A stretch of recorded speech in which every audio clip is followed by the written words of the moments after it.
ramai ini, Dok. Orang tanya tentang vaksin Nusantara.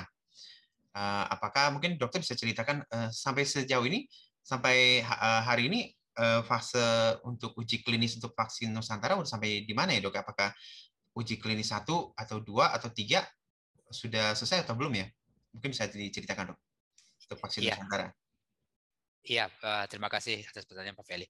Uji klinis dari vaksin Nusantara yang dilakukan oleh timnya Dr. Terawan bersama perusahaan iVita ya, iVita Biomedik dari Amerika, ini sudah mencapai fase uji klinis tahap 2. Oh, tahap 2. Ya. Uji klinisnya dilakukan di 2 tempat. Di Indonesia ada dibagi uji klinis tahap 1 dan tahap 2. Dan satu lagi di Amerika Serikat, di mana mereka menggabungkan uji klinis tahap 1 dan tahap 2. Jadi dilakukan bersamaan. Oh, bersamaan. Ya. Boleh, Dok, ya, secara prosedurnya? Boleh. Untuk hal ini boleh. Ya, tentunya nanti yang data yang paling penting yang kita butuhkan kan tetap uji klinis fase 3. Betul. Ya, jadi memungkinkan untuk kita menggabungkan uji klinis fase 1 dan 2. Oh, jadi vaksin Nusantara sudah mulai dicoba bukan hanya untuk masyarakat Indonesia ya? Sudah mulai dicoba dengan menggunakan responden dari luar Indonesia. Betul, karena setahu saya timnya Dr. Terawan bekerja sama dengan perusahaan yang berbasis di Amerika Serikat, perusahaan iVita. Ya, dan bisa dicek di website dari perusahaan tersebut, dapat dilihat bahwa teknologi yang sama, teknologi yang dipergunakan vaksin Nusantara sedang diuji cobakan ya di Indonesia dan di Amerika Serikat. Ya, nah, tentunya yang di Indonesia ini yang dibawa kendalinya timnya Dr. Terawan ya, yang di Amerika Serikat kemungkinan besar ini langsung dikendalikan oleh perusahaan tersebut. Lanjut, Jo. Oke. Mungkin dokter bisa ceritakan lebih detail tentang apa perusahaan yang tadi, perusahaan yang iVita Biomedical ya. Silakan, Dok. Ya, Pak Feli. Saya izin share screen ya, Pak Feli ya, untuk Dok. menampilkan website dari perusahaan tersebut. Dapat dilihat di sini oleh Pak Feli dan viewer sekalian. Ini adalah website dari perusahaan iVita Biomedical. Ya, ini adalah perusahaan yang bekerja sama dengan timnya Dr. Terawan dalam mengembangkan vaksin Nusantara. Perusahaan ini berbasis di Amerika Serikat, ya, di mana mereka mungkin secara singkat dulu ya. Ini adalah prosedur yang mungkin sudah diketahui banyak oleh viewers ya. Cara pengembangan dari vaksin Nusantara tersebut.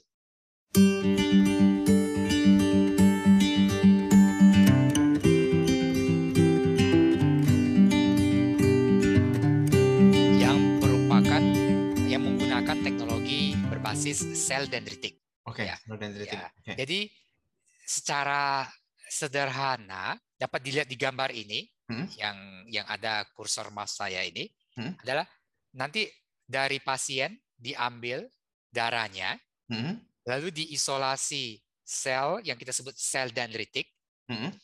Ya, sel dendritik ini lalu akan dipaparkan terhadap antigen ya, terhadap protein.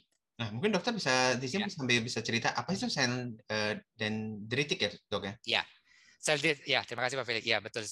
Itu kayak mungkin pertanyaan yang penting ya. Karena sel dendritik merupakan satu sel di dalam sistem kekebalan tubuh manusia yang berfungsi untuk mengambil protein-protein asing. Protein asing itu misalnya protein dari penyebab penyakit, virus, bakteri, ya misalnya. Dia ambil, lalu dia perkenalkan pada limfosit kita. Limfosit kita tuh merupakan tentara kita. Tentara, oke. Ya, tentara kita. Sel darah putih ya, bagian dari sel darah putih ya? Ya, dua-duanya merupakan bagian dari sel darah putih. Sel dendritik dan si limfosit. Kalau mungkin analoginya, si sel dendritik itu mungkin bagian intelijen. Oke, intelijen. Intelijen. Dia mengumpulkan informasi nih. Lalu informasi yang dia dapatkan, dia berikan pada tentara aktif. Nah, tentara aktifnya merupakan limfosit.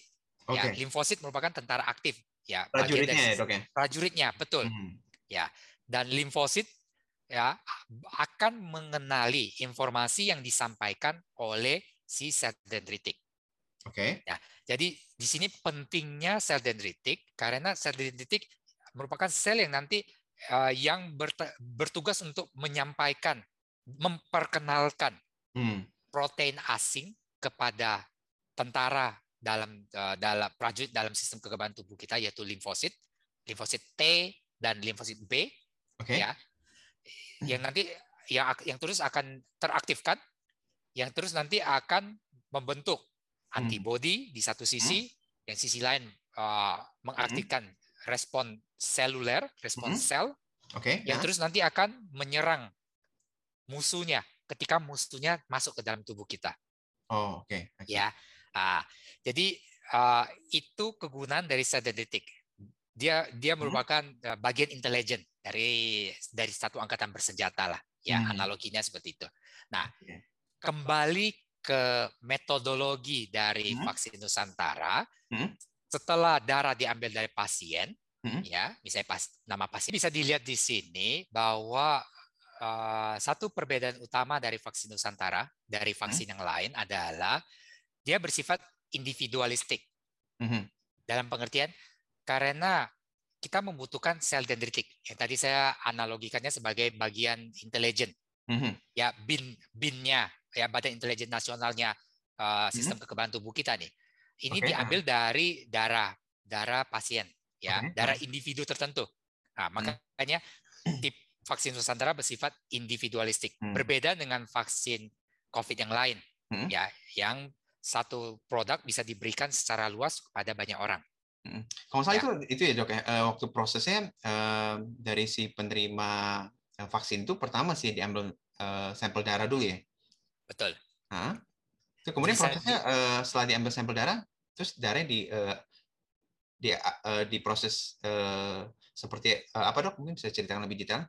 Ya, bisa dilihat di gambar ini, gambar sederhana ini, Pak Feli, yang ada kursor mouse saya, adalah setelah darah dari pasien diambil, maka si sel darahnya ini dalam konteks vaksin Nusantara akan dimasukkan, ya, dimasukkan ke dalam satu kantong, ya, akan dimasukkan ke dalam satu kantong. Nah, di dalam kantong tersebut nanti sel dendritik, ya, dendritic cells atau sel dendritik, bin-nya kita, Badan Intelijen Nasional kita, dia akan menempel pada kantongnya karena kantongnya kan terbuat dari plastik. Dia secara alamiah dia akan melekat, ya, melekat pada plastik tersebut. Nah, terus lalu akan dimasukkan protein, ya, protein yang menyerupai. Oh, bukan virus beneran ya dok? Bukan virus beneran. Ya, jadi memasukkan protein yang menyerupai protein dari si virus. Ya. Dengan tujuan agar si sel dendritiknya mengenal, oh ini protein asing nih. Ya, protein yang menyerupai ini dibuat di pabrik. Ya, menggunakan informasi yang sudah kita dapatkan dari genomnya, dari materi genetiknya si virus. Ya. Jadi walaupun dibuat di pabrik, susunannya sama persis dengan protein asli dari si virus. Nah, setelah dimasukkan, maka si sel dendritiknya akan istilah kita teraktifkan. Ya. Jadi dia sudah mendapatkan informasi, dan dapat dilihat di gambar kartun ini ada bintik-bintik warna kuning menempel pada sel dendritik tersebut. Ya. Nah, ini terus nanti akan dimasukkan kembali ke tubuh pasien tersebut. Nah, ini yang menyebabkan vaksin berbasis dendritic cell, termasuk vaksin Nusantara, merupakan vaksin yang bersifat personalized, vaksin yang bersifat individualistik. Ya, cuma bisa diberikan pada pasien itu sendiri. Ya, tidak bisa diberikan pada orang lain.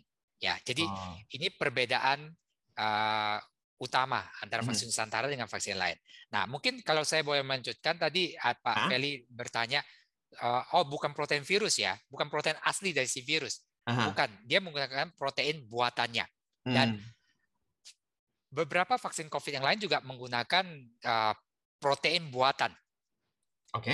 ya, atau menggunakan materi genetik buatan.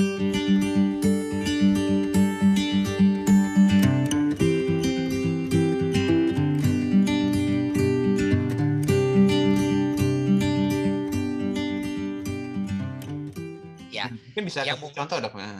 yang menggunakan materi genetik buatan, misalnya yang sekarang sudah banyak dipakai di Indonesia, vaksin Pfizer, vaksin Moderna, itu kan menggunakan mRNA, tapi itu bukan mRNA asli dari si virus. Oh, bukan virus aslinya.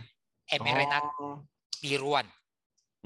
Ya, jadi sama seperti ini. Ini juga protein tiruan. Oke. Ya, nah itu tadi vaksin mRNA itu menggunakan materi genetik tiruan. Ada vaksin COVID yang berbasis protein, dia juga menggunakan protein tiruan. Oke. Ya, ini juga sudah masuk di Indonesia dan bahkan ada yang diuji cobakan di Indonesia, di Bandung dan di Jakarta. Ya, namanya ada dua, satu dari perusahaan Anhui, satunya lagi dari Novavax dari Amerika Serikat. Sudah masuk di Indonesia dan mungkin dalam waktu singkat akan dipergunakan juga. Nah, mungkin sekilas ini yang berbeda dengan vaksin yang banyak diterima, banyak dipergunakan oleh kebanyakan dari kita yang berbasis virus yang dimatikan. Ya, seperti Sinovac. Ya. Itu benar-benar menggunakan virusnya, tapi virusnya dimatikan. Ya, itu bukan tiruannya, tapi benar-benar virusnya, tapi virusnya udah dimatikan. Jadi tidak ada lagi virus yang hidup. Ya. Nah, jadi vaksin yang tadi mRNA, yang Pfizer, Moderna, atau vaksin yang protein, Anhui, Novavax, atau yang vaksin Nusantara ini menggunakan komponen tiruan, ya, mau mRNA-nya atau proteinnya. Ya, jadi apa sekilas perbedaan antara dengan Sinovac ya atau Sinopharm. Nah, terus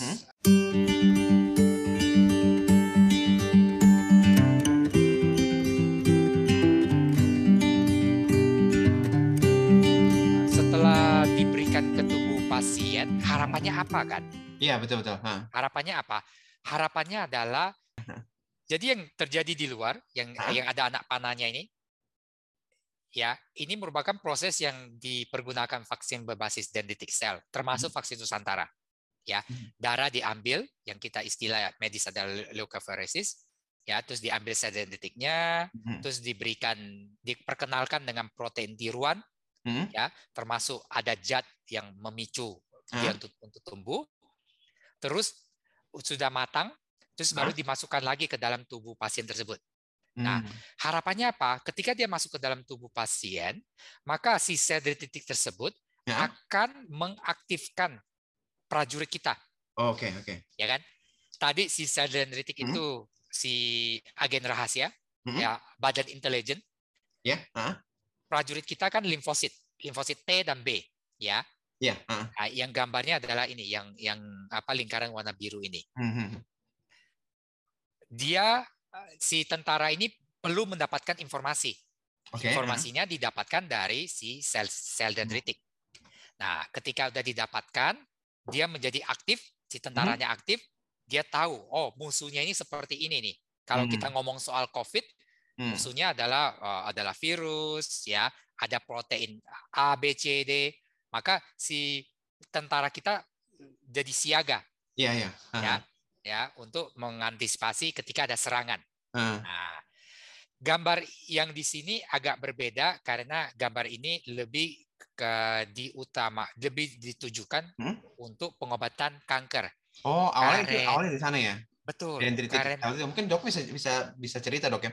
Awal itu lebih awal untuk kan asal mula apa ide dari vaksin Nusantara ini dulunya dari penderita kanker ya, Dok, ya. Pengobatan untuk kanker ya.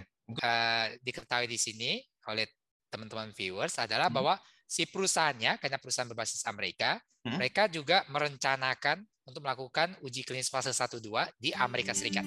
Nah, tapi masih dalam pembahasan dengan FDA.